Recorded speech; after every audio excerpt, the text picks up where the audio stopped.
Um, yeah, we have a great meeting today. We're going to be talking about the DCCC, the Democratic County Central Committee, which I definitely double checked before I came here to make sure I said it right. But the DCCC. So yeah, we're going to be joined by Leela Lahoud with the SF Public Press, and also Peter Galata, who's a current member of the DCCC. So before we get going, I'll just open it up for announcements. If anyone has announcements here or on Zoom. Any in the room? Yeah. Yeah, general announcements here. I'll give you a mic so folks can hear you.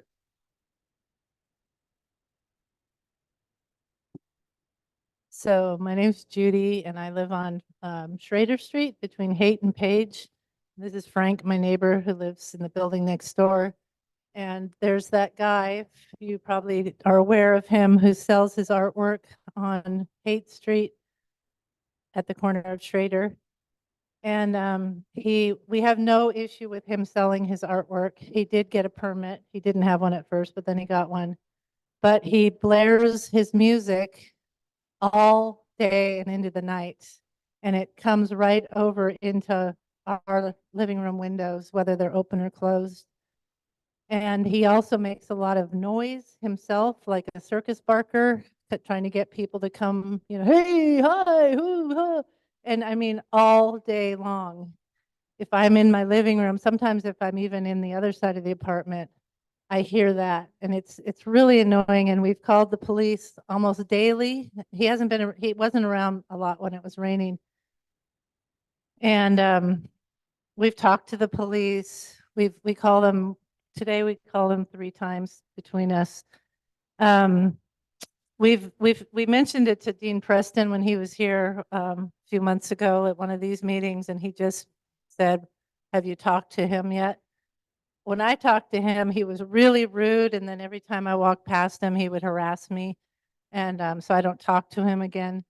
Frank has talked to him a couple of times and had mixed stuff, but he just, even when the police go by, he'll turn it down and then he'll turn it back up again. So we're just here. We thought we would come and just ask if anyone has any ideas about what we can do about this situation. Thanks.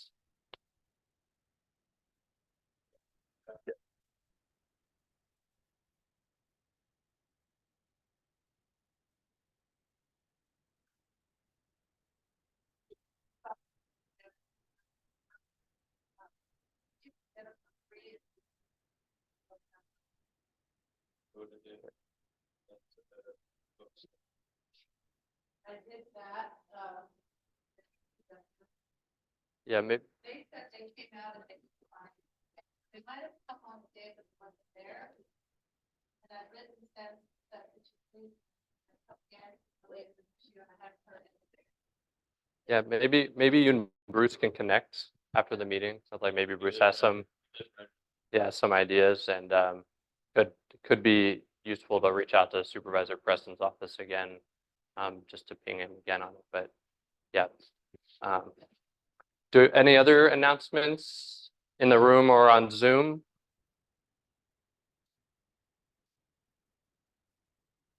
All right.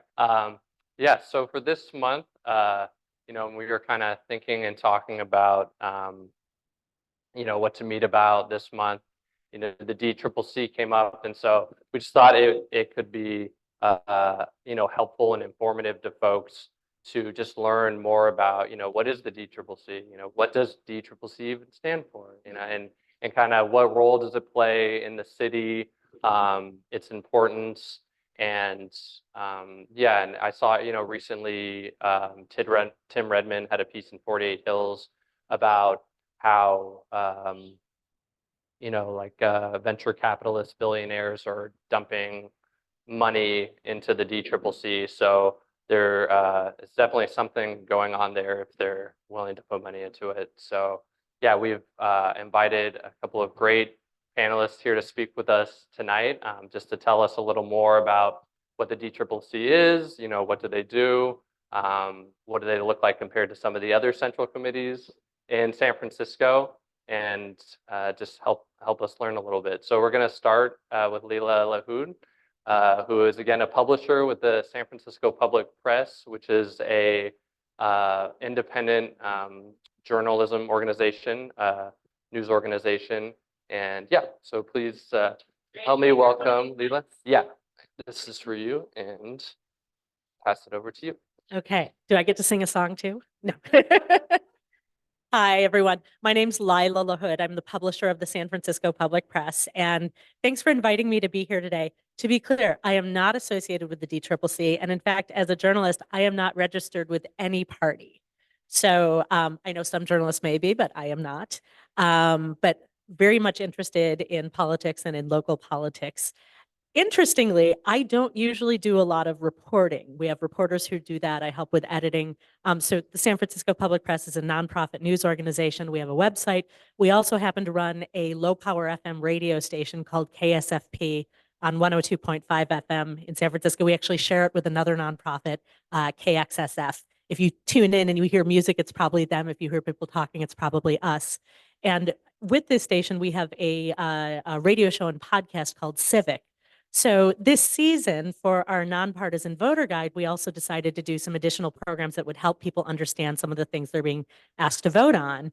And as part of that, I interviewed representatives from the DCCC, also from the Republican County Central Committee, and representatives from the Peace and Freedom Party and the Green Party. And even though we have not yet produced this episode, which will be coming out soon, and if you want to know when, go sign up for our newsletter, or perhaps I can send Danielle the link and she can share it with your group. I learned some interesting things about the party having had these conversations. So you're getting a little bit of a preview. As you probably know, the Democratic Party has the largest number of registered voters in San Francisco. I don't have an exact number, but I think it was some, and perhaps you can, about 350,000, over 300,000 registered voters in San Francisco. The Republican Party now has about 35,000. So orders of magnitude. Peace and Freedom and Green parties have many fewer. They both have, I think Peace and Freedom, I was told, has about 100,000 statewide, and the Green Party has a little bit less than that. All of the committees are essentially local representations of the party. So there's work done locally, but they also communicate with what's happening on the state and the national levels and sort of direct ideas upwards. I understand the Green Party operates a little bit differently with their committees, because even though they have the committees that to help organize, when it comes to choosing delegates for the state and national level, they do direct voting. So they get their members at committee meetings and actually vote directly. Interestingly, my perspective on this, looking at the other parties beyond DCCC, even though they're small, it's interesting because, they present themselves as, well, we're giving voters another choice, another option. And you can see that there are ways that they perhaps influence what's happening with the Democratic Party. John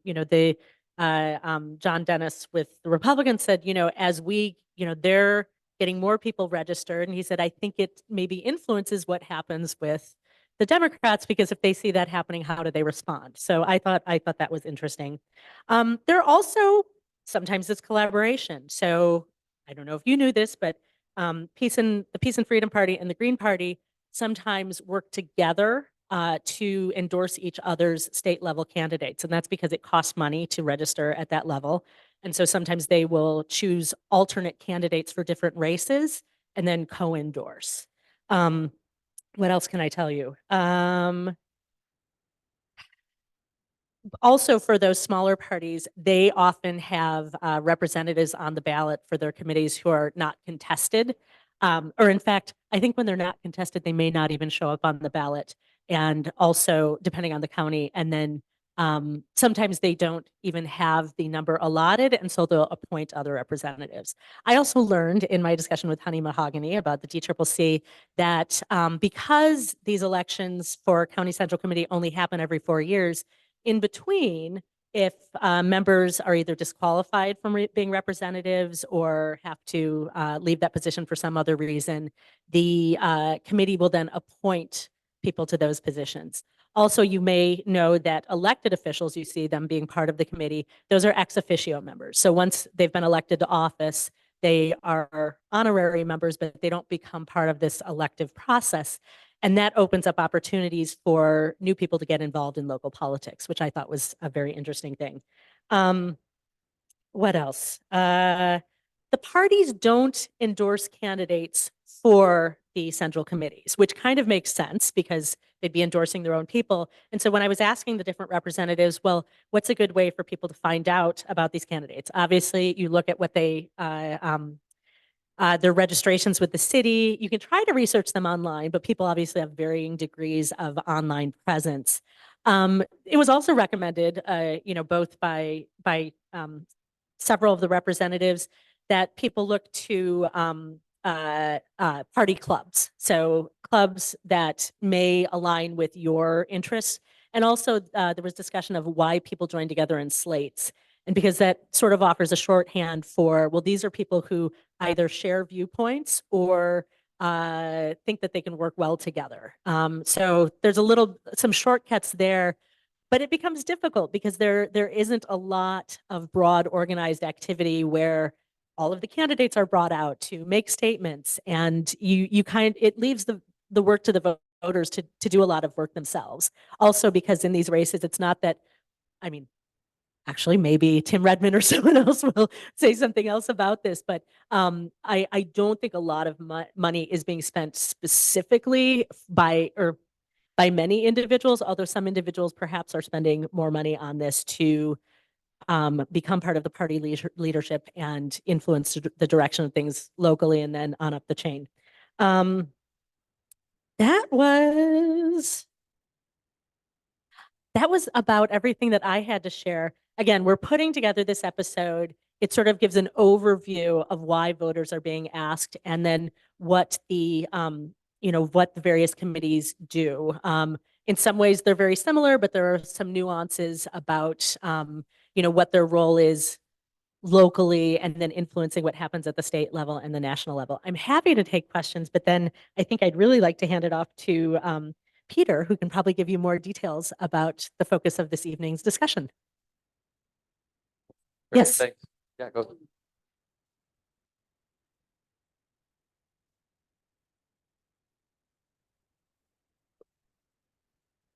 Now, I was just wondering if, as the journalist aspect here, your take on the moderate versus the progressive wing of the Democrats, which seem to be the main issue, as opposed to what the Republicans can do. Or, I think it's interesting, and it's interesting to me, and I think to most of San Francisco. One thing I will say, with my reporters, when they're reporting on various issues, I often try to get them away from the language of pitting one side against the other and focusing on specific issues. Now, that's because we tend to dig into what is the issue, how do we assess how do we evaluate the problem, what are proposed solutions, and who is recommending which course of action. But I think you're right that the general discussion has become very much polarized. And perhaps that happens more within the larger party here because there is so much at stake locally.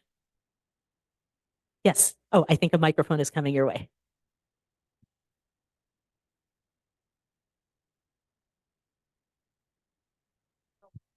Okay. Hi. Seems like I was reading in the press. I know it's been the holidays and everything. I'm catching up too.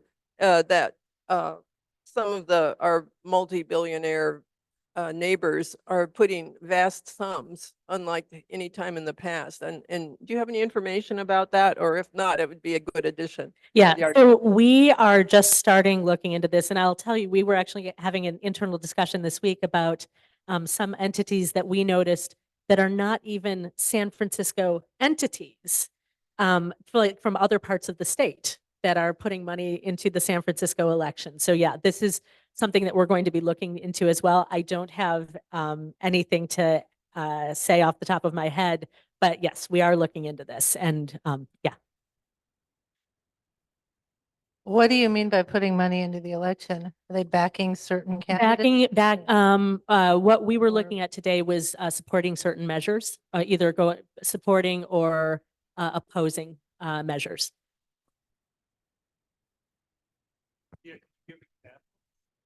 I don't remember which one it applied to today, and I don't want to give incorrect information, but it's something that we're going to be looking into. We also, separate from that, we do a nonpartisan voter guide, which gives an analysis of the measures. So that will be, we'll be posting that next week. But separate from that, we're going to do some additional analysis on the funding that's going into these campaigns. So we're going to have, the voter guide is going to be rolled out, but the section on the measures will be coming out next week. There'll be text and audio versions of that. Money in, you'll be able to identify them. Oh, yeah. I mean, we can identify in some cases individuals and sometimes groups. It's not always clear who is behind the groups. So sometimes they're known entities and sometimes it requires more digging. And I can't promise now what we will or won't be able to find, but we're going to look into it.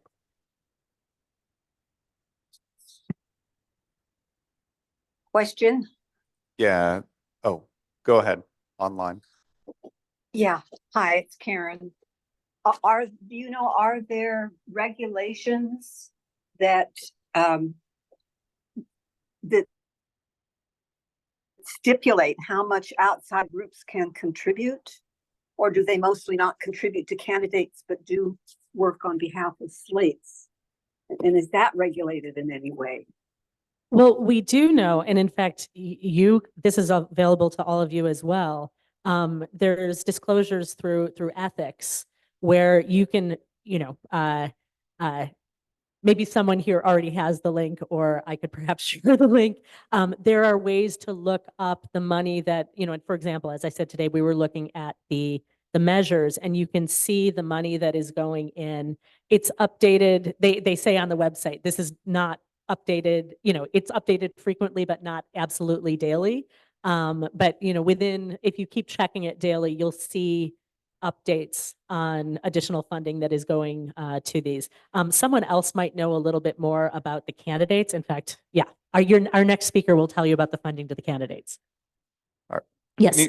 Can you talk a little bit about some of the known organizations and some of the known players, like going back, a decade, right? Ron Conway, he was the boogeyman, if you will. And it seems like he's been replaced by some other folks more recently. Oh, his name still appears. Right. He's made a comeback. Yeah. The boogeyman's back, right? But Oberndorf, who's associated with UCSF and threw a lot of money into the last D5 race. Are you able to speak a little bit to some of those big organizations and big donors, or share some information that you have? I wish we were a couple of weeks out, because then I think I would be able to, but I don't want to. And I tell my reporters this too. If someone asks you a question and you don't know the answer, don't make it up. So I'm not going to make it up. Yeah. I think I should probably hand things off. I appreciate you inviting me here, and these were great questions. And as I said, I'm happy to share our materials as they roll out over the next several weeks. And now I would like to hand off the microphone. Yeah, one last quick. What's Yes. the best way to check out the SF Public Press? Oh. Because I know you have print too. No, right? okay, sadly, we used to have print, which we put on hold at the beginning of the pandemic and have not revived yet. Okay, But got if you it. go to our website, sfpublicpress.org, you'll see what we currently have posted. As I said, our nonpartisan voter guide, we're going to start rolling out pieces of that next week. If you'd like to get alerts about that, you can sign up for our newsletter. And anyone's welcome to email me directly. I'm Lila, that's Lila, at sfpublicpress.org. We're always happy to hear from you. Or if you'd like to write to our whole newsroom, you can write to all of the editors at editors with an S at sfpublicpress.org. If you want to send us a press release, send it to that email. So Oh, Great. and the radio, KSFP 102.5 FM. And if you live in this part of the city, you probably have better reception than I do because we have a 2-watt transmitter on Sutro Tower. So if you've got line of sight, you have better reception. It also streams on our website, or if you go to ksfp.fm, you can find the stream. Thanks. Great. Thanks so much, Lila. And yes, thank you. Thank you. Yeah. And so next we have up Peter Galata, who's a current member of the DCCC. And yeah, we're thankful he's here to join us and share some of his experience and knowledge around the DCCC. So yes, please join me in welcoming Peter. Thank you. Thanks, everyone. Really appreciate this opportunity to be here tonight and yeah, chat about this little known but important thing called the Democratic County Central Committee. And I'm Peter Galata, and I'm a current vice chair serving on the DCCC here in San Francisco. And thank you just to Lila for that kind of overview of the landscape of the county committees, because it is very, up until I would say this year, not a lot of reporting has really been done on the county committees or these races. They were kind of always just bottom of the ballot, not really, important to people, I think, like me and us, and many voters in San Francisco, but never really got, a lot of attention, top billing, or really, the Chronicle even really covering these races. But that is changed, and we are seeing a lot more attention, which is good that we are raising awareness around what the heck these county committees do. How they're structured, how they're governed, how people can make their voice heard in this process. So I'm excited for the piece that you're doing and the interviews you've done, and also interesting to hear about. I don't always follow some of the other county committees in San Francisco because I'm so focused on the Democratic County Central Committee. So it's interesting to hear kind of how how people are operating in this space. This is something that is structured actually by the state, and every county in California has county committees for various major parties. So this is something that is in the state government code, an elections code. And so there are Democratic County Central Committees in every county in California. They have are structured all a little bit differently, and so but they do operate at the county level and are usually comprised of different assembly district, really kind of like delegates usually, that then represent the party at the county level. And so I'll kind of go into some of that detail maybe and talk a little bit about just kind of like the structure too. And then I'm excited for questions and to hear from all of you on this. But just on the county committee, just generally, in California, I mean, the Los Angeles, not surprisingly, has the largest county committee because it is also the largest county, obviously, in the state and frankly in the country. But you see that the county committees really reflect the population of registered voters or Democrats in the counties. So we here in San Francisco, our county committee for the Democratic County Central Committee, there are 24 elected members. And so we are actually kind of smaller compared to even some of our peers. Alameda County, bigger. Their county committees bigger.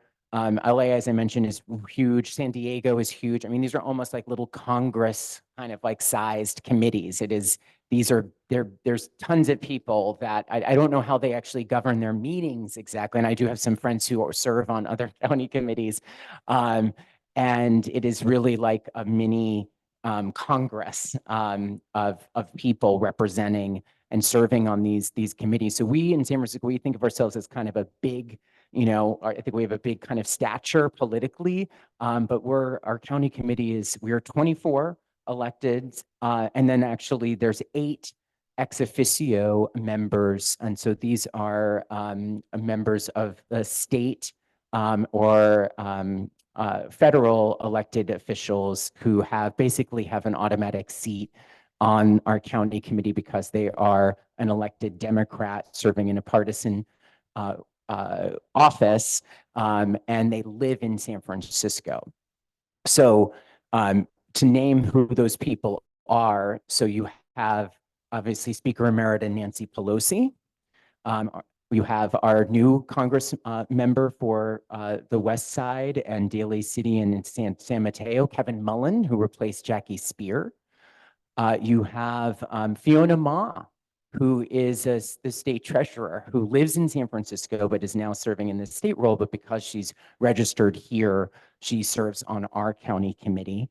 The lieutenant governor, Lenny Kounalakis, also, right, serving as the lieutenant governor, but because she lives in San Francisco and she's registered Democrat, and she is on our county committee. A former Senator Feinstein actually was also an ex officio member of our committee before she passed. Also because, again, residents in San Francisco. And then also our state, also Malia Cohen, don't want to forget Malia Cohen, state controller. So we've kind of a number of heavy hitters here in San Francisco representing us at the state, and who are also representing us on our county committee. And then also State Senator Wiener and Assemblymember Phil Ting and Assemblymember Matt Haney. So those are the 8, I think I got everybody, but those are the 8 ex officio members. And then the 24 members are elected every 4 years, and they represent the 2 assembly districts in San Francisco, Assembly District 19 and 17. And we actually have a split. So there's actually 10 elected members from AD 19, so west side of the city. And I know the Haight is now in AD 19. So you all were in AD 17, and I'm an AD 17 person. And I was proud to represent you as an AD 17, but you are now represented by my colleagues, and really all of us, but in our AD 19 cohort on the committee. But there's 10 seats for AD 19, and there's 14 seats for AD 17. So that's how we get to 24. That has to do with population in terms of where there's more folks in the city and registered Democrats. And believe actually that is tied to, it hasn't changed in a number of years. And I think it's actually written into the state code when they shifted the elections of members. So for a while, as many of you may recall, the county committees were elected every 2 years. So it really followed the kind of congressional and a state assembly terms for just 2 years. Then I believe, I want to say like 10 years ago or so, or 2010, around then, there was the state code changed, and they shifted all the county committee elections to a 4-year term. And at that time, enshrined, San Francisco had, of course, San Francisco, there's always some sort of like written exception or written rule that only applies to us. And that created also, I think at that time, the 10-14 kind of split for us in our composition of 24. So a lot of this is regulated and governed at the state level. And I think that's important. And we'll come back to that too when we talk about campaign finance and the ways in which, money and influences the county committee races. But before I talk a little bit more on, and I don't want to bore you to death with the inner workings of the DCCC, I wanted to just share a little personally about, well, how did I get here? And why am I serving on this body? Because honestly, I'll tell you, I never thought that I would be here and serving on this DCCC. I didn't even know what that was when I moved to San Francisco 14 years ago. I grew up in New York. I know there's some New Yorkers here. I know Tab, New York folks in the house. I was born in the Bronx, New York. And I grew up in a home, I come from an Italian Catholic family. And I did not grow up in a political home. My parents were non-party preference. Do folks actually know what the fastest growing party in the United States is today? That's right. no party preference, basically what we call NPP now. But yeah, Decline to State is the fastest growing party in the country, and we can talk a little bit about that. But I didn't grow up with, in a strong Democratic, household. I came to the Democratic Party, as many people do, all politics is personal, right? I believe that. And when I came out as a young person, I realized that politics wasn't a choice for me, with my identity being under attack and my community fighting for our rights. And so I realized and got very active in social justice work. I was a community organizer, did a lot of LGBT community organizing in New York, and when I was a student. And then I moved to San Francisco in 2009 because I wanted to continue to do social justice work. And this city was calling to me as a place to be able to make a difference and contribute. And as a progressive, I was also very drawn to San Francisco for its leadership and being a city that has always been on the cutting edge. And so when I got here, though, I'd never been involved in electoral politics before. So I was an organizer, an advocate, activist. I was very left, still am. But, I was like, I don't really see, the first time I voted was in 2008 for President Obama. And I went with my mom and voted, but that was the first time I'd voted. And then when I moved to San Francisco, that is when I registered. When I moved here, I registered as a Democrat. And, but I really didn't see electoral politics or electoral engagement necessarily as a means for social change. I see it now. But I really was an outside person. I didn't see the inside-outside strategy. I really felt we need to, be fighting. We need to be, outside of City Hall. We need to be in the streets. That is how we really, move the needle and draw attention to the issues and advance our cause. I have now understand how important the inside-outside strategy is. But when I moved here, I saw LGBT progressive candidates running for office, and that inspired me because I'd never seen really an openly LGBT person running on a really social, racial, economic justice platform before. And that really piqued my interest. I was organizing young and immigrant workers with Local 2 when I first moved here, and they connected me with someone named Raphael Mandelman. And many of you know him. And he ran for supervisor in 2010 and was a progressive candidate at that time. I started handing out literature at the Castro Farmers Market every Wednesday. I started showing up there, and that's when I learned about this thing called the DCCC, and I had no idea what it was, and who knew that, flash forward, 8 years later, almost 10 years later, that I would actually be serving on the committee. But that was my introduction. That was the gateway drug. Raphael Mandelman was my gateway drug to San Francisco politics. But since then, I have volunteered on dozens of, progressive campaigns. I've helped elect so many people, different people to office, including Dean Preston, supervisor of this district, and have knocked on thousands of doors in San Francisco. And I was president of the Harvey Milk LGBT Democratic Club for a few years in 2015 to 2016. And that's been my political home. That was kind of after those early years of starting to show up on political campaigns, I got pulled into really organizing, then taking kind of the LGBT activism that I had done before and getting political about it and really shifting into this electoral space.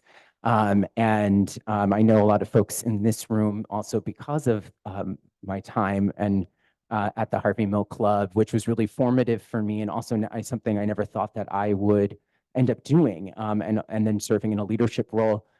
And at that time, in 2016, when I was president, we actually were organizing around the DCCC race in 2016. So that also introduced me to this whole, kind of slate approach of how people were approaching this race, with so many different people running. At that time, it was a June primary in 2016, but also starting to realize the different forces that were at play and the players involved and who was trying to control what and why it was such a power play around this very little known body.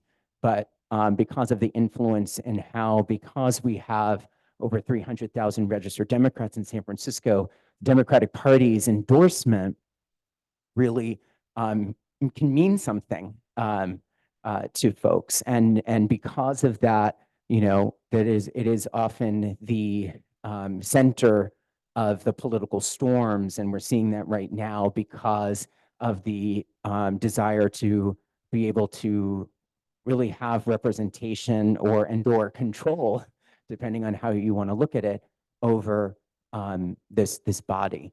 And having a composition that it's relatively big, you need to have, with any large board, you need a majority, right, to be able to influence and steer the ship. So that is where it becomes a really a knife fight in a phone booth for control over the county committee. So after my time at the Harvey Milk Club in 2016, I was ready to retire from public life and electoral politics, and thought, I'm going to kind of go work and do some other work that I feel passionate about. And I got a call because there was an opening on the county committee. So John Burton, who many of you know, was on the county committee at that time. He had been elected in June of 2016, and he was looking to retire shortly thereafter, and decided did not want to complete his 4-year term. And so I was asked by then chair. So the chair does get to appoint when there's a vacancy. And so I was asked to fill out the term for John Burton. I was very honored by that because of his legacy in all of his work. And I realized then I was going to have to drop a few F-bombs at the meetings too, after, to just live up to John's legacy. But that is what opened the door for me then to serve on this body. And I really felt, I remember going to my first meeting, and it was like being in the kind of lion's den. It was just a different level, like Harvey Milk Club, intense, passionate, amazing, collection of people, and serving as president in a club with so much passion and energy, is a challenging role.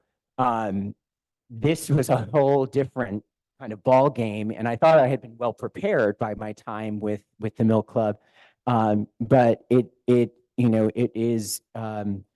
At that time also was just a fiercely kind of contentious body. And it was because it was really kind of split down the middle in terms of this kind of what was mentioned before, moderate, progressive, right, kind of split. And so I was seeing that at every meeting in my early years on the committee, that it was just constant power struggle and people trying to one up one another. And it was, it's politics, right? And this is it's like the hyper political body of San Francisco. It's like the all-star team of everyone who's like super political, like being in a one room on one board, if you could imagine that, right? But I was there because I wanted to push the party, and that was really why I got involved and served in my time at the Milk Club. And I believe the Democratic Party should actually represent the needs of working people in our city, and should be continuing to push on our values and lead and be bold in our leadership. And continue to challenge the status quo, because we know the status quo is not working, and the Democratic Party has had its own challenges, as we know, and not really truly representing people, us, and being too close and cozy with Wall Street and corporate interests. And so I think I really felt strongly as an appointed member. And then when I ran in 2020, I ran as a corporate-free candidate. And that was really important to me because of the outside influence that money really continues to play in our politics, and very much here in San Francisco, and how the Democratic Party has, been victim of that, money and influence. And I believe we need a party that represents us in this room. And so that was a big driving force in 2020. And of course, also Trump and just the broader, what is at stake at the national level, which I think, we are still fighting that fight since 2016, and how much has changed in our politics from 2016 till today. And we can talk about that and how that also is filtering down. Even in a blue city like San Francisco, we are seeing things here that are not so far away from some of the, the Republican tactics and playbook that we see in other parts of the country. And we can talk more about that. But I'm just the other things I just want to share a little bit about DCCC, and then we can open it up for questions, is just maybe a little bit more about what we do and how it works. So as I mentioned, the body, we are elected every 4 years. So we are coming up, and the election is held in the primary, on the primary ballot. There's no runoff. Nothing happens after it ends in March.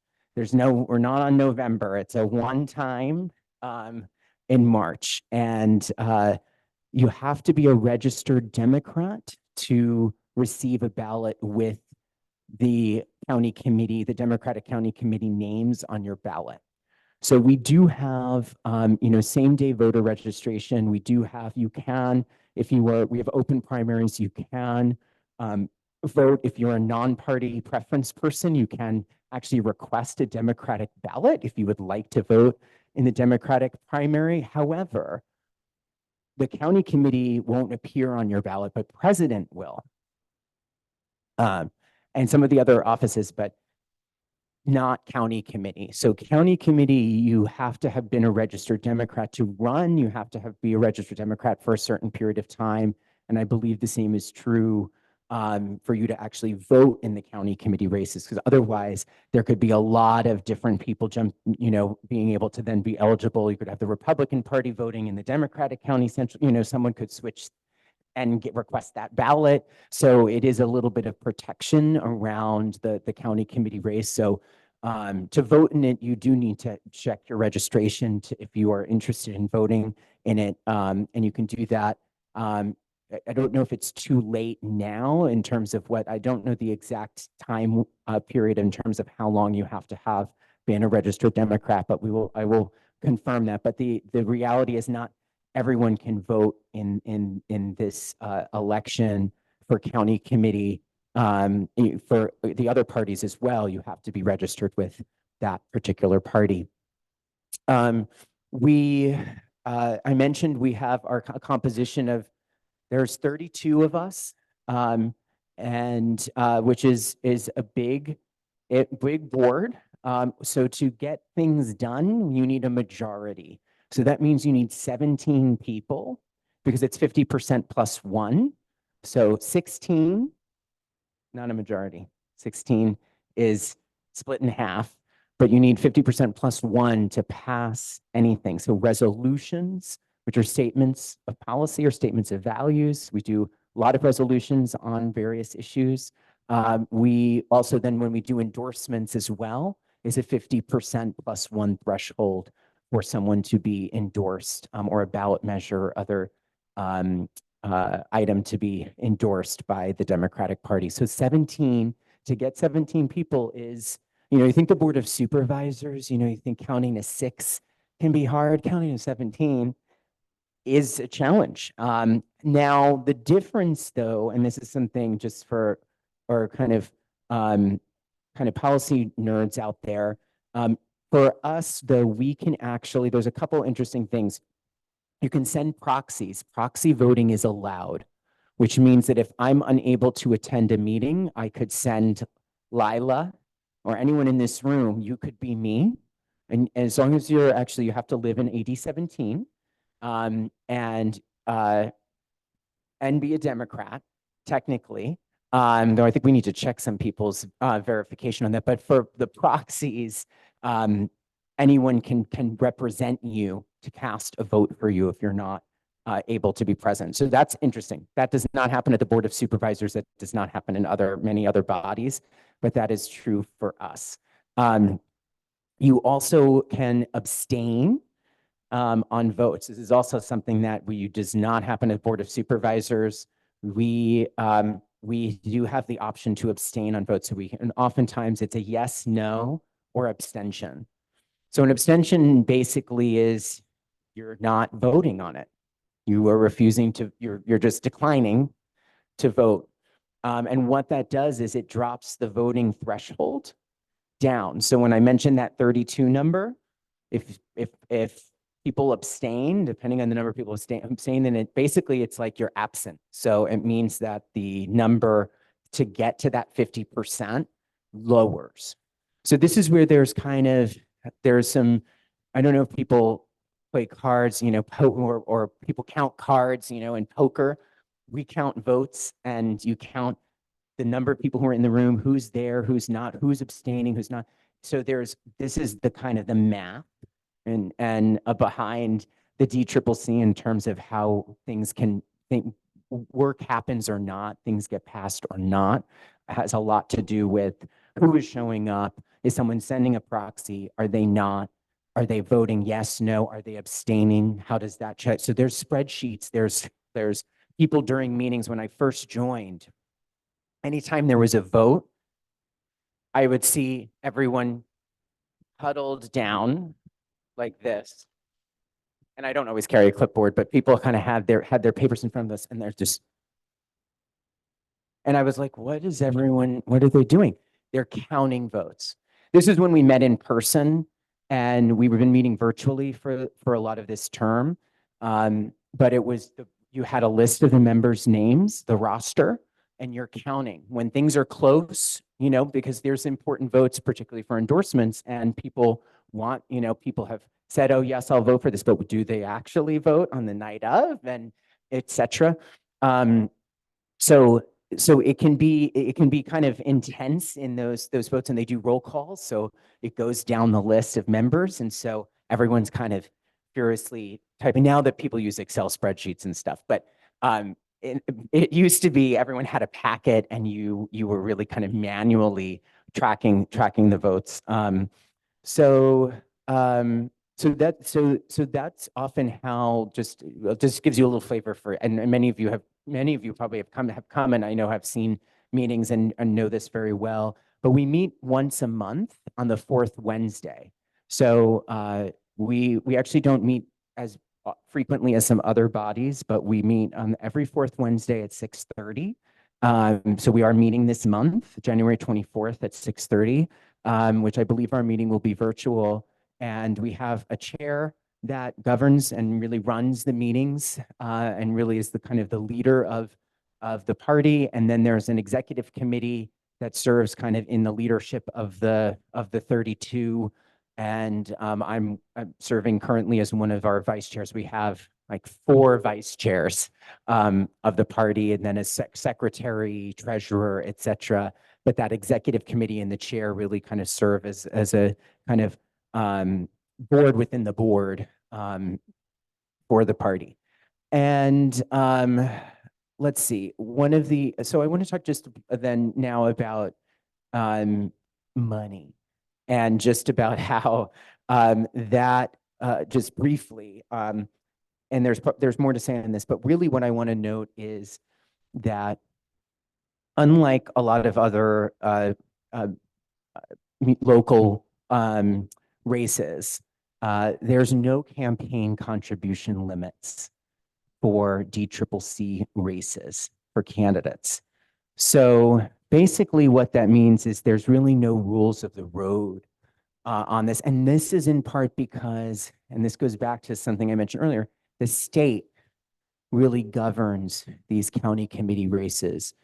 Whereas, our Board of Supervisors or our Department of Elections cannot change those rules. We have to go to the state to change them. So we, after in 2016, when I mentioned 2016, when there was a new slate of folks who were elected and kind of had ousted the previous board, there was a commitment then by the newly elected county committee, which John Burton was a part of briefly before I joined, but they adopted a resolution calling for the party to adopt a $500 campaign contribution limit, just like every other local race in San Francisco. I support that policy. When I ran in 2020, I instituted that policy personally for my campaign. I said, I do think it is the right thing to do. And actually the slate that I ran with, we all committed to the $500 contribution limit. Now it is not legally enforceable. It is not against the law currently to take more than that. But the party at the time, the members did get a resolution passed. They got those 17 votes to say, we should be trying to self-regulate or somehow try to control how much money is spent.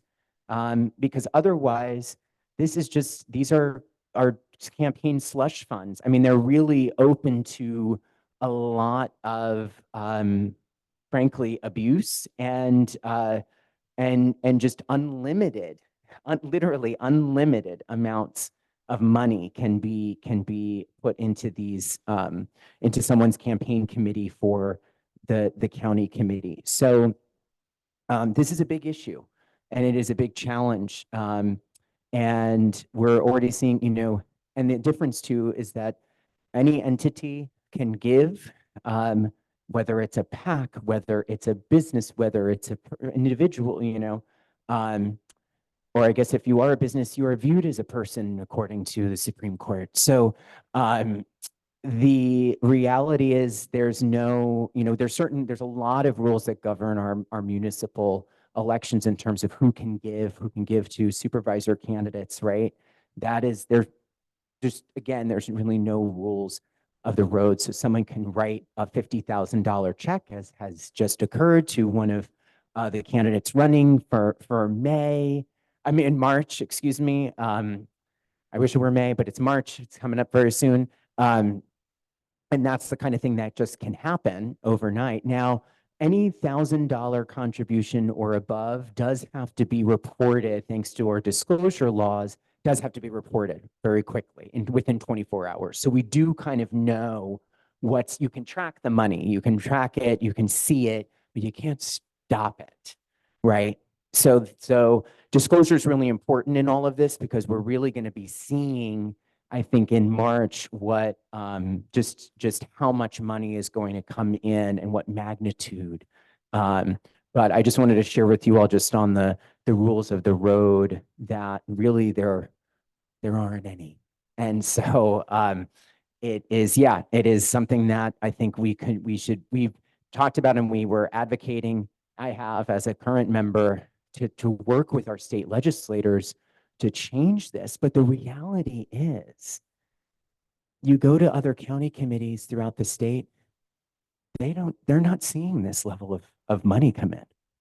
You could run probably, we can talk to some of our folks in LA and San Diego, but you can run and not with, maybe spend a couple $1,000s on your campaign there and win. And it's not to this level. I don't even know if it is the same in Alameda County. Like San Francisco, it is something that we are really dealing with here in this unique way. And so the reason I'm saying that is because it's very hard to get the state legislature to do things just for San Francisco, because we're experiencing it. So this was part of the challenge of having done this sooner, is having to go and basically introduce legislation that we want to help put parameters around what we're seeing but it's going to then have to apply to all the other counties. And you have to build a lot of buy-in, and a lot of people are like, well, this isn't an issue for us. So why, so there's that's a big challenge for us as well, is figuring out how to get the political will. But I do think other counties are likely going to start seeing more engagement as well, and more money, because these are becoming more, just more paid attention to, and really more influential in many respects. So, but it is something that we are also kind of uniquely, I think, seeing here, is just how much money is pouring in. So, I'm gonna pause there, and I'm happy to open it up to questions, comments, or anything also that I said that we want to go deeper on. I'm happy to discuss. Great. Thank you so much, Peter. Yeah, go ahead. Thank you for your talk. Finish that line. But continuing on what we were just talking about, you seem to indicate that Alameda, Los Angeles have these very huge delegations. We have 24 here, well, 32 elected. And is there is there a formula by? I mean, Alameda shouldn't be that much bigger than we are, unless we're giving different representation here. Great question. So a lot of it is population based, and then your registration based, but it also the different county committees in other counties have certain proportion of their, so the assembly districts. So we're kind of unique because we have kind of the 2 assembly districts, right? Whereas there's many other counties, there's multiple assembly districts that overlay their county. And so, for example, in San Diego and LA, they have like a certain number of members from each of those assembly districts that then roll up into their county committee. So I don't know the exact, it works, I think, a little bit differently in other places. So for us, our numbers are kind of enshrined, from what I understand, in state code, but I think there's a certain relationship to the number of Democrats in the assembly district, and then that determines usually the number of seats that you have on your county committee. And then it also influences the number of also kind of delegates as well that you have to the California Democratic Party. I didn't really talk about that, but our relationship to the state party, there is also, all of this is related, because every county committee elected member also serves as a delegate to the California Democratic Party. So we are also members of the state party. And then there's a subset of the state delegates that are then really elected to represent California in the national party of the DNC. So there's some math around how those numbers get decided, and then the county committee compositions as well. I don't know if I hope to answer that question. I can't give more specifics, but I know that it's structured related to proportion of Democrats and population. 2 questions. That 50,000 that you mentioned, in the previous DCC election, do you all happen to recall what the highest number maybe was, or one of them? And then about the ex officios, how ex officio are they? Because I went to just a couple of the DCC 2 or 3 meetings, and it seemed like they were voting. So that didn't feel very ex officio to me. That's right. They are full voting members of the committee. So yeah, I guess it depends on how the definition of ex officio. But really they're ex officio in that they're just kind of automatically seated and have a vote on the committee. And so that's just kind of how we distinguish them from the elected members. But yes, but all 32 are casting votes. That yes, no, or abstain, right? We do often see more abstentions from our ex officio colleagues because of certain issues or positions we're taking. So sometimes it's kind of they're present, but not always voting. And oftentimes, I should say also, as much as it would be fabulous to have Speaker Emerita Pelosi sitting in our meetings. Obviously, they often send proxies. They definitely utilize the proxy process. Good question on the largest donation from 2020. We can certainly look that up. I don't believe, I think it might have been a check. I mean, I don't, it was not close to 50. We should look at it, but I do not recall, I should say, from memory, large checks larger than 50,000 being written in 2020. Is someone? Oh yeah. Okay. Okay. But there was a difference in 2020. I would say that, you know, I was running and we had formalized a slate, and we did, you know, our slate because we were running as a progressive corporate free slate. A lot of our donations were from labor unions and, you know, other kind of supporters or people individually running who were helping to raise money for our entire slate. And so, you know, we may have received a $30,000 check from you know, SEIU 2015 in 2020. But that was kind of the big spending that was happening, at least, or donations rather, during that race that I remember. Are the folks that were running kind of on the opposite slate didn't kind of raise to the level that I think we're seeing in this race in March. So, but it would be good to look back to kind of as a comparative comparison, and also to even look back to 2016, because there definitely was more money spent in 2016 compared to, I think, even 2020. So we're kind of back in that, you know, closer to, I think, what was happening in 2016, but also setting a completely new standard, I think, this cycle.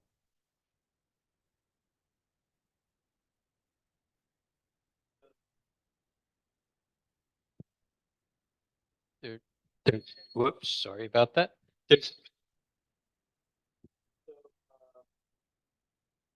March isn't expected to have a huge turnout. Well, you know, it's one of those things, if we keep saying there's not going to be big turnout, then it kind of suppresses turnout. So that's been my trick of always saying, like, let's be saying we're going to be turning out, because more people are likely to turn out. Like when the media says like it's low voter turnout, then it doesn't help make people feel like, great, I'm going to go help be a part. They're like, okay, well, other people are sitting this one out. I'm going to sit this one out too, you know? So I think, but to in all seriousness, I do think we have an enthusiasm gap, a big one to get over in this coming March. And I think it's just completely different than the March of 2020 when I was running, when Bernie Sanders was on the ballot, Elizabeth Warren was on the ballot. You know, there was people who were excited about their chosen candidate. I was a Bernie supporter. I was very excited to be on the ballot with Bernie, and really just all, you know, it was just a more exciting time. Well, obviously also Trump was in office, and everyone, I mean, I think many of us felt, I don't want to speak for you, but I felt, God, voting is something I can do to try to stop this and try to change course. And I think a lot of people felt really motivated that year, and also feeling like maybe we can get even, you know, a better choice for the Democratic Party as well to be at the top of the ticket. So we just do not have that.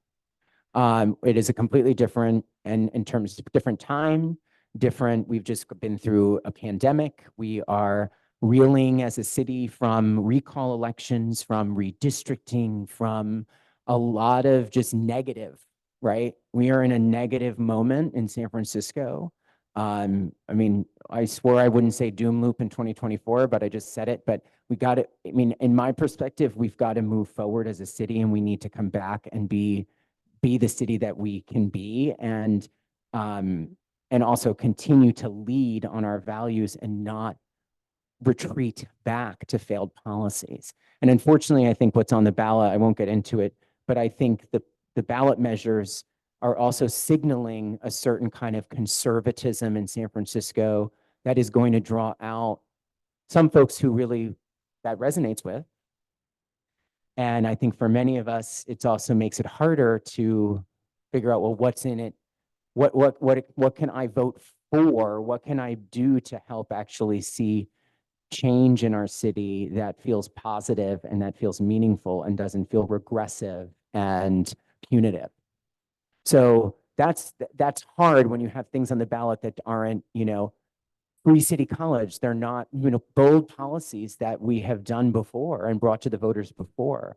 So there's a lot in the mix, and but I am for everyone here, of course, to vote and to encourage folks to vote in March, and how important it is to use that muscle. I do think San Franciscans will vote, but I think it's just about the magnitude of just how, I just think we will likely, I will eat these words later, but I think we will see lower turnout than we did in March of 2020. I will buy you all drinks if that is not the case. I would love to see it not be the case, but I do think just the reality of the political moment, but we hope to see, as much turnout as possible, but really it's elevating what's on the ballot and getting people engaged. And thanks to, though, I will say, the fact that we are now in permanent vote by mail, I do think that helps. I do think that helps us. So we will see. I mean, every election is a time to look at the data and look at the numbers. But, I think we also will still see people. I know some folks have already shared with me that they're just not, they're not paying attention to this. It doesn't seem, like an important one. And we've got to overcome that.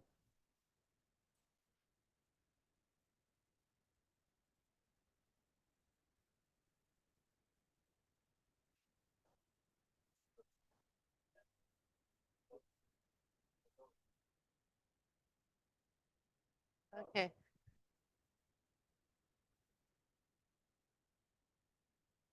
So I appreciate that you're explaining all of this, because I really haven't been confused about what the DCCC is or does, but I still don't quite understand. You don't do any selection of candidates or crafting of measures. You endorse them and promote them, get them out, get support for them, and you all vote on which ones you're going to get behind. Is that right?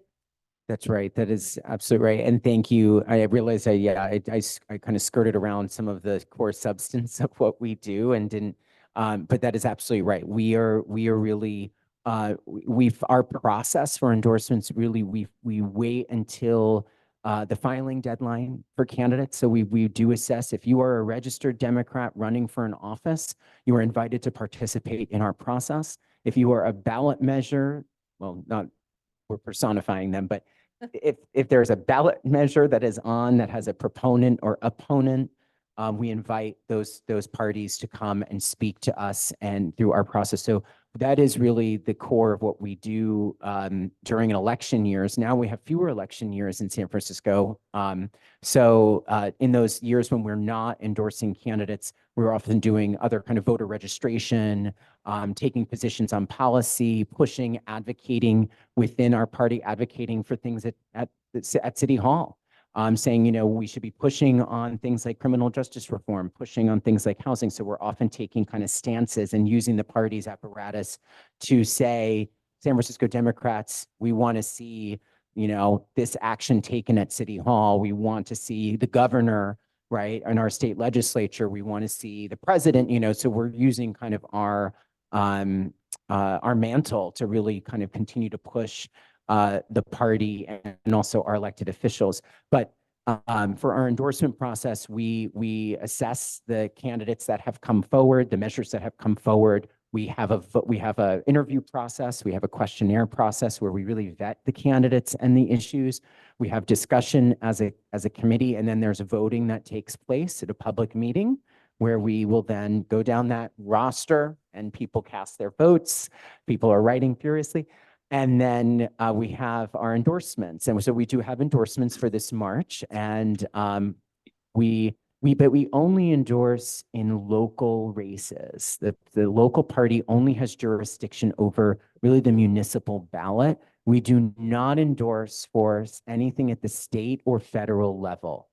So Speaker Pelosi or Matt Haney, Assemblymember Haney, are not endorsed by the San Francisco Democratic Party. They are endorsed by the California Democratic Party through a different process that many of us do participate in because, as I mentioned before, we're delegates to the state party. So we do engage in that, but a lot more people are involved. The state party is about 3,000 delegates, and about 1,000 of those are county committee folks. There's like a third county committee, a third elected, and a third are ex officio kind of types. They're elected officials or other party appointees that comprise the delegates for the state party. So the state party really controls that process. Also for state measures and for state offices as well. So governor, lieutenant governor, that all happens at the state party. But we, mayor, on any citywide offices, school board, city college board. We don't self-endorse for county committee, but any local seat, judges, superior court judges, which we have on the ballot this March, and then measures are under our jurisdiction.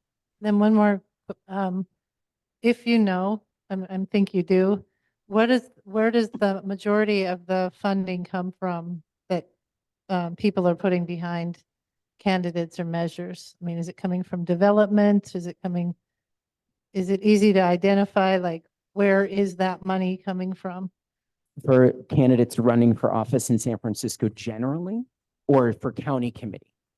Oh no, Just- for generally oh, that's right, because you're talking about the county committee. Well, the county committee is even getting people on to the county committee Mhm. that are, say, pro-development would be good for the developers, right? So can you, yeah, Mhm.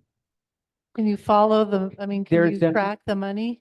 We can definitely track the money and for candidate races and for DCCC, really for any candidate, as Lila was saying with the SF ethics and also at the state level too. I mean, there's so much disclosure around FPPC on this, so you can see who's contributing to whom.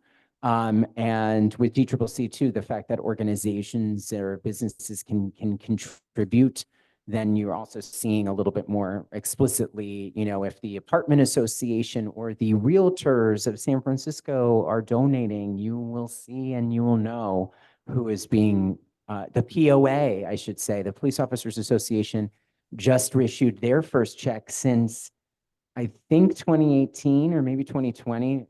Don't quote me on that, but they are re-engaging politically and spending on this in March already. So they've issued a check too. So yes, there's lots of ways for us to keep an eye on of what money's coming in from whom.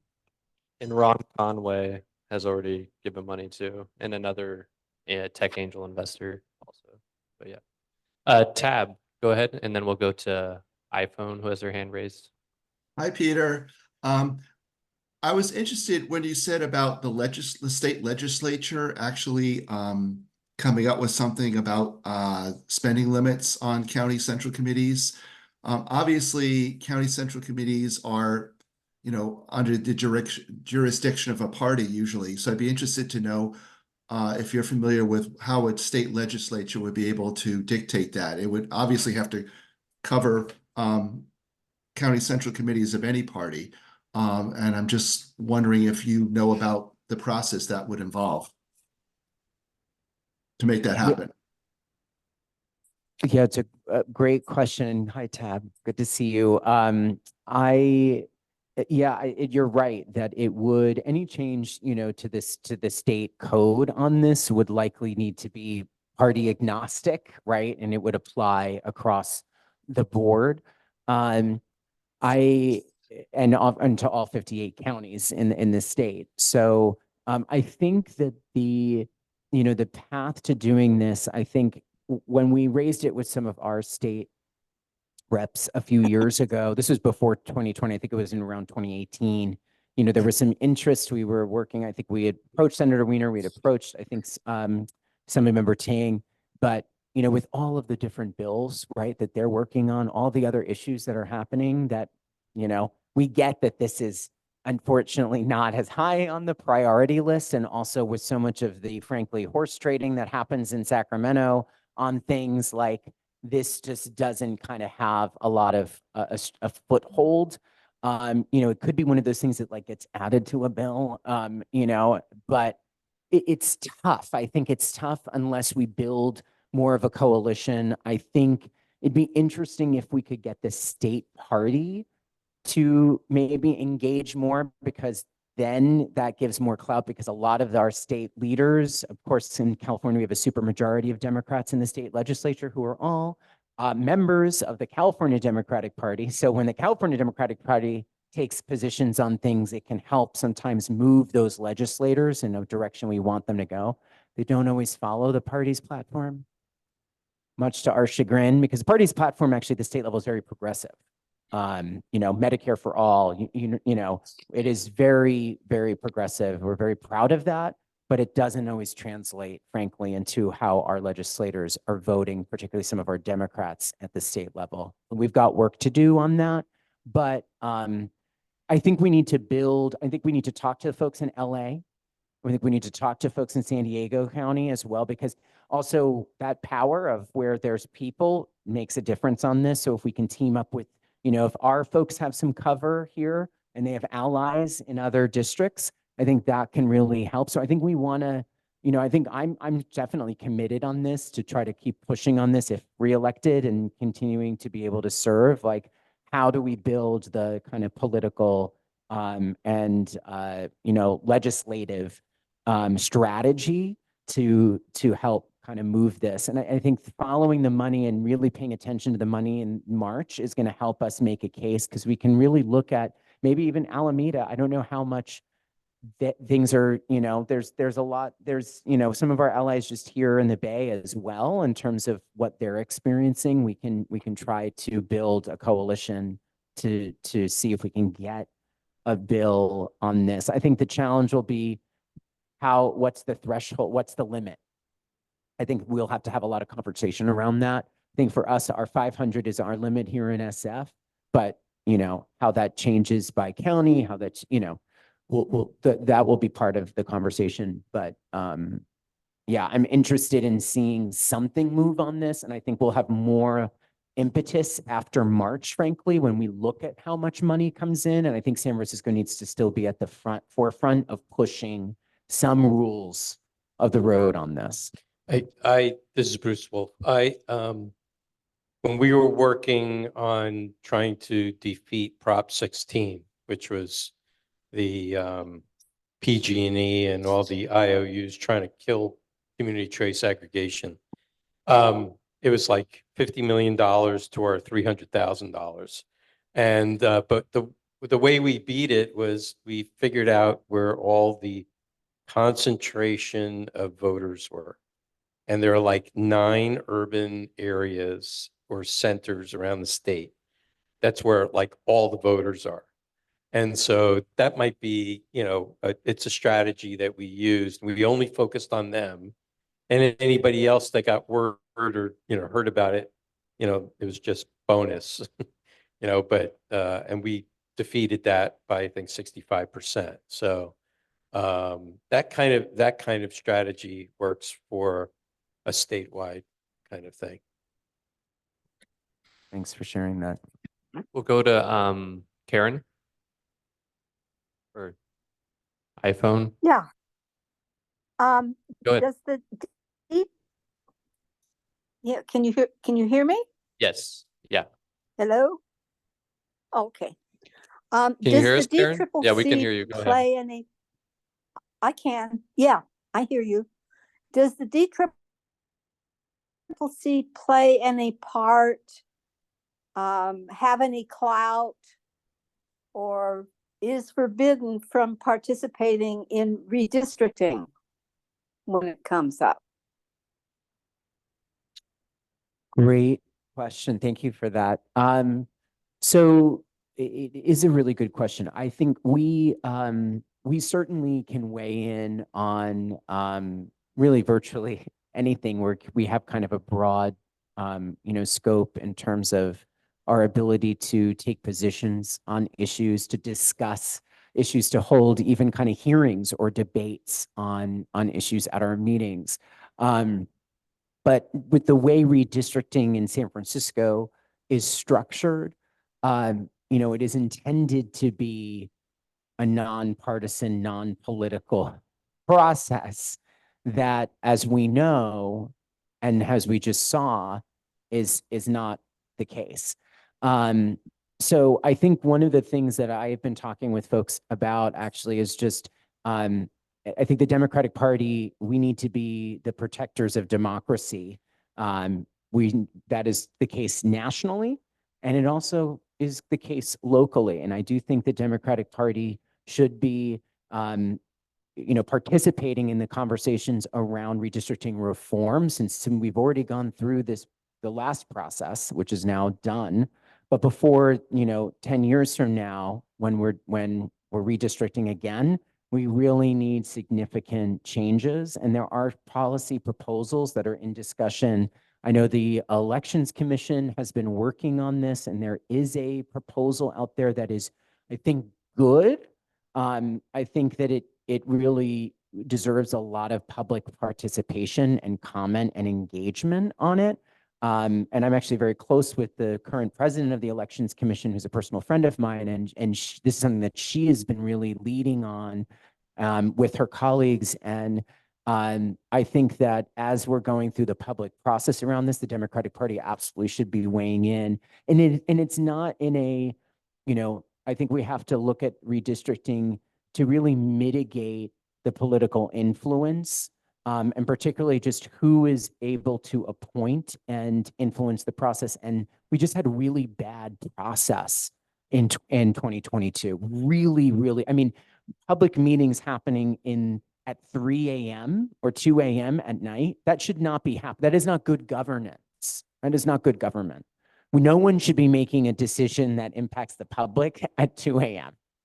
Right. And so I just was aghast at this, at just seeing this, what really felt like it's just a circus. And just even the process where they were doing one map and then they can throw that map out and then they do and start over on another map. And I'm like, it was really hard to watch. It was really, really hard to watch.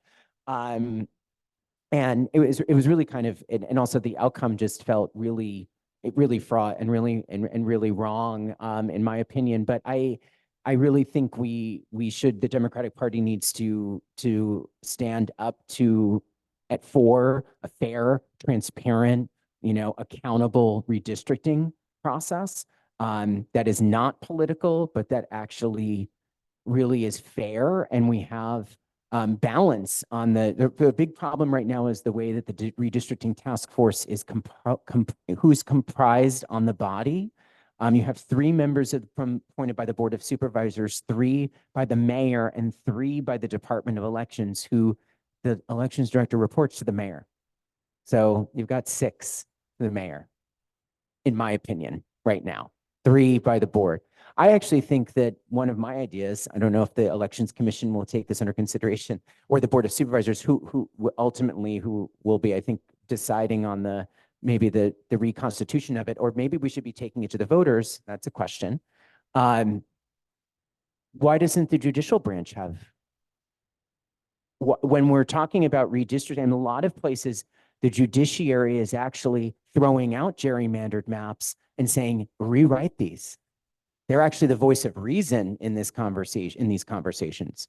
So I actually think, why does the Superior Court not have 3 potential appointments to really give 3 branches of government the equal power over this? So that was not part of your question. That was more of my editorial response to this. But I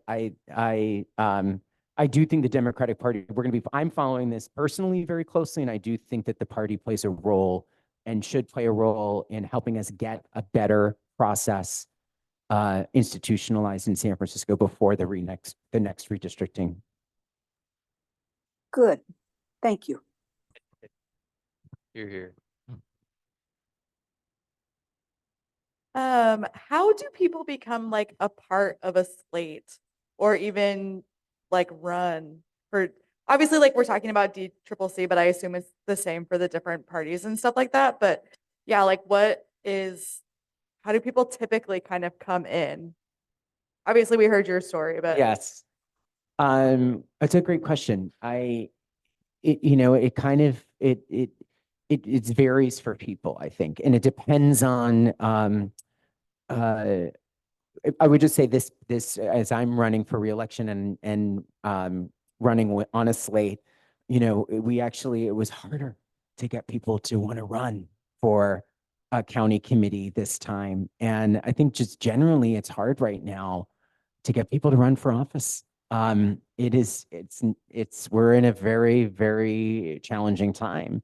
And you also see this a little bit at the national level with how many people are retiring from Congress. What we're hearing this coming year. It's a significant number of bodies that are turning over, of people not seeking reelection or not wanting to run. So, but I think what's great about the county committee is it is a ground floor. It is a kind of an open way for people to run because there's so many seats that it really invites people, particularly like party activists, neighborhood activists, community folks from labor, folks from really, anyone, as long as you're registered with that party, can run. But I think what I'm excited about with the slate that I'm running with is we have folks who would never run for office before, like myself. I had no plans in my life to ever run for office. So this is why this is kind of still for me a very unexpected pursuit. But it was also kind of that call to, this is a way of creating change. This is a way for us to still continue to push the party, and that's the motivator for me. But I think for other folks as well, it's personal. It's folks that already have been doing work. We have a number of folks running on our slate who are active in local Democratic clubs. Like I mentioned that I was part of the Harvey Milk Club, still a part of the Harvey Milk Club, but that was my political home. And, this was another way of continuing to serve on our local person. We have a number of great, I didn't mention this, but there's so much to say, I guess, but the Democratic Party charters Democratic clubs in San Francisco. That is another role that we play. And we have over 30 chartered clubs active in San Francisco. And that is kind of the real ground floor for getting involved, I think, in local politics, Democratic politics in our city. But that's a huge source of, I think, it's a pipeline, I think, for the DCCC in San Francisco, and a lot of folks who have served on the county committee were active or former club presidents or board members or just even members. And I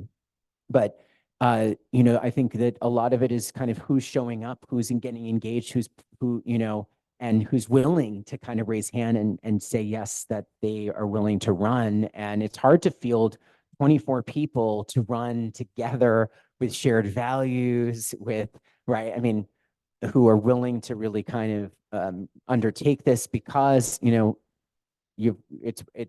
the wall of money.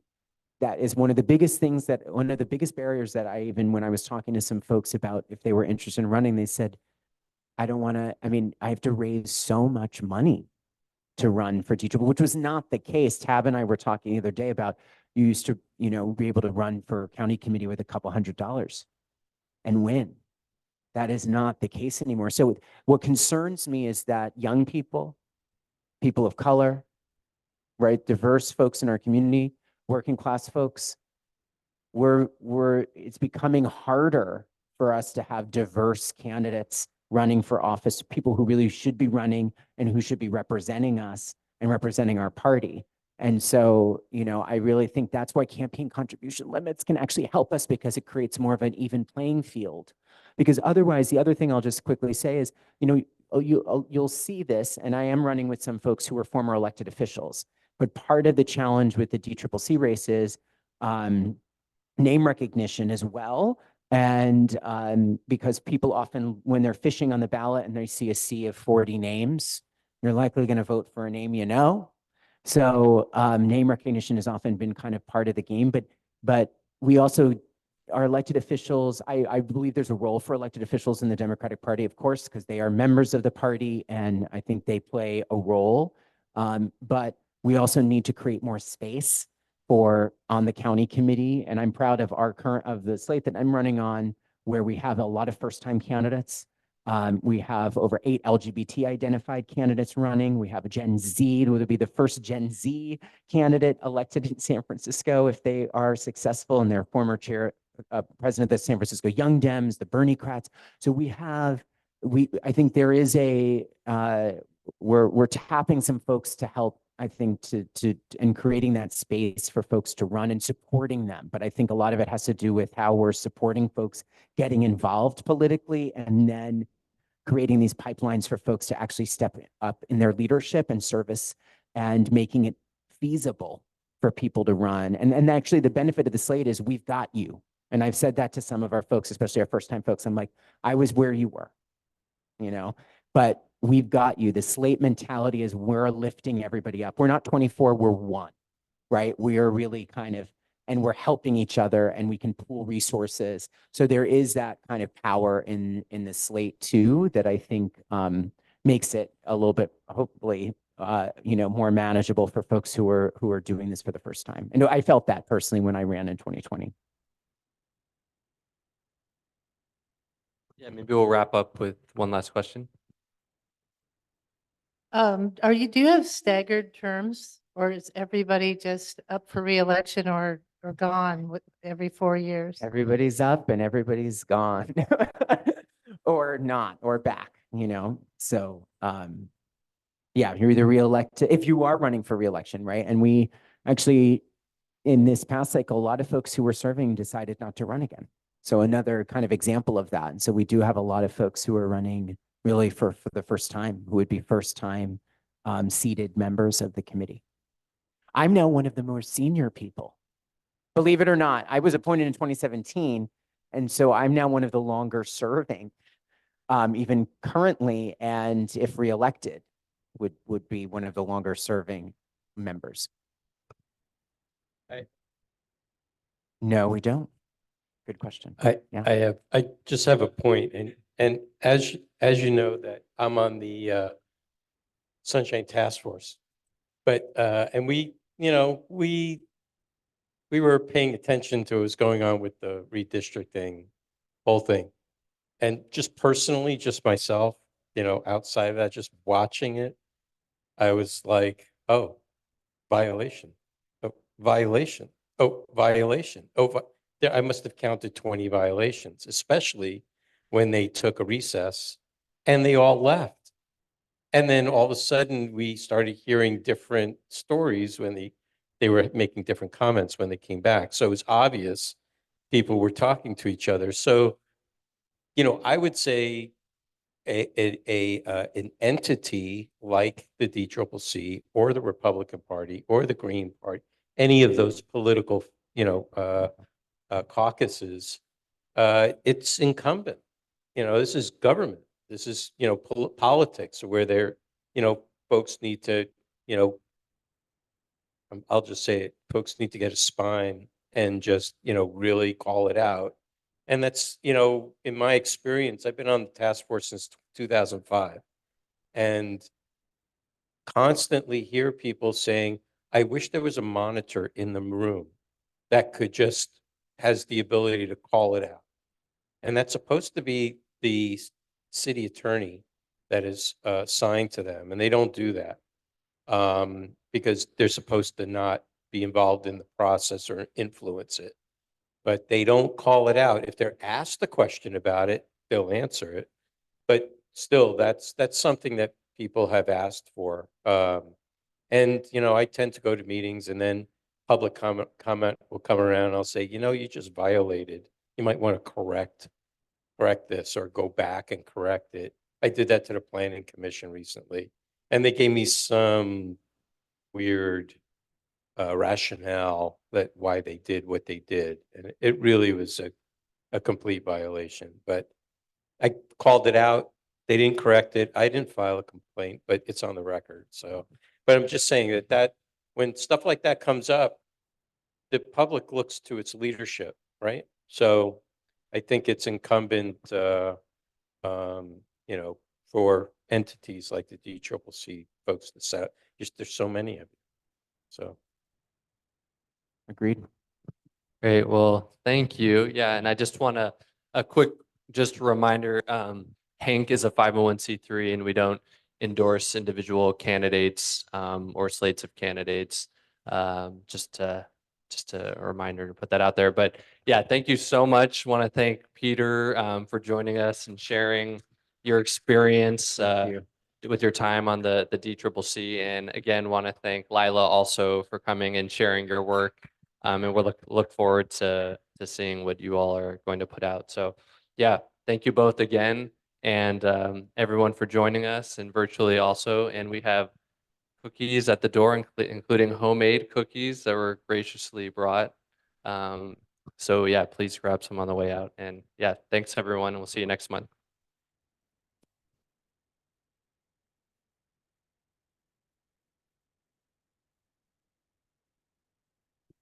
Yeah, yeah.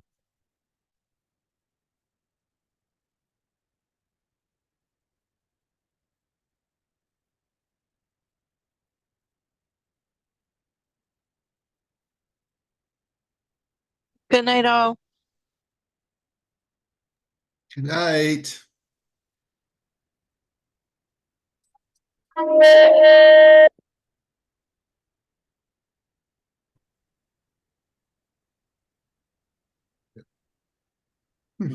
God, never mind. Night. Good night.